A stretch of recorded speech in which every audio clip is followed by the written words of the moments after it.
So my buddy tells me he's buying a plug-in hybrid because, and I quote here, it's the best of both worlds. Best of both worlds? You know what else people call the best of both worlds? The mullet.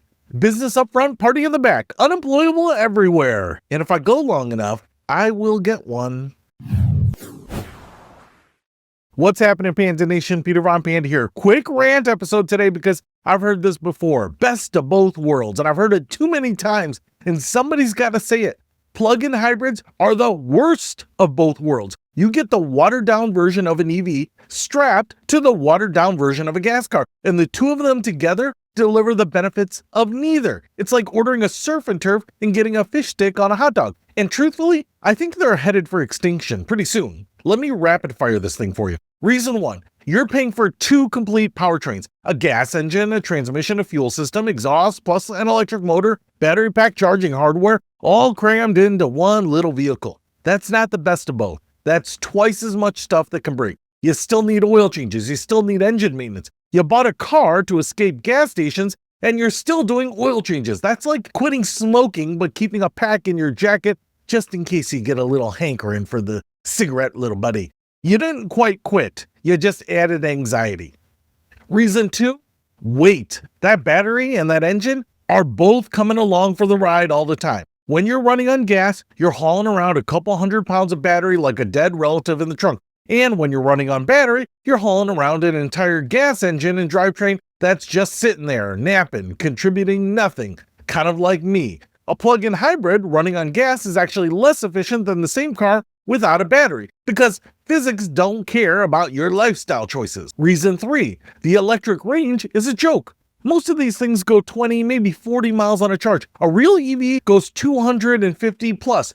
40 miles of electric range is not driving electric. That's a golf cart with commitment issues. Reason number four, and this is the big one, nobody actually plugs the things in. That's the real world data on this. A massive European study looked at 800,000 actual cars on actual roads, not lab tests. This is real onboard data, and found plug-in hybrids were pumping out nearly 5 times the emissions the official numbers claimed. 5 times. They were supposed to be about 75% cleaner than gas cars. In the real world, about 19%. That's it. They pollute almost as much as straight up gas cars. Why? Because charging one is a pain in the ass with a tiny little reward. So people just don't do it. Studies show owners drive on electricity around a quarter of the time. The rest of the time, it's heavy, overcomplicated gas cars just cosplaying as an EV. And those owners are paying hundreds of dollars or more per year in gas than the window sticker promised because of all the efficiency things that we just talked about. So if you have a plug-in hybrid, when was the last time you plugged it in? Be honest, because the data says you're lying. Anyway, reason five, and this one's personal because I own one of these things. If you live in a state with emissions testing, guess what? A plug-in hybrid still has to get an emissions test. I have to take mine in every 2 years so they can check if the check engine light is on and make sure that the tiny little engine isn't putting out emissions beyond what's legal. Meanwhile, one of the truly beautiful things about owning an EV is that generally that whole circus is just done away with. There's no test, no line, no guy in a vest plugging a scanner into your car. But with a plug-in hybrid, you get every single regulatory requirement that every other gas car gets, even if you're mostly running on electricity. All the homework, none of the recess. You know what's totally fetch? Never standing in an emissions line again. That's what an EV does, but not what a plug-in hybrid does. And reason number 6. The industry itself is starting to say the quiet part out loud. A Polestar executive flat out called plug-in hybrids the worst of both worlds. All the complexity of an electric drivetrain, plus the weight and complexity of a gas drivetrain, with zero emissions and more maintenance. Those were his words, which were basically mine. So great minds think alike. And he said they're fast becoming irrelevant, which is corporate speak for, we're not going to do this anymore. Regulators are catching on too. Europe is already tightening how plug-in hybrid emissions get calculated because the gap between the brochure and the reality is embarrassing. Some folks are literally comparing it to Dieselgate. And meanwhile, full EVs made up over 20% of new car sales globally in the back half of last year.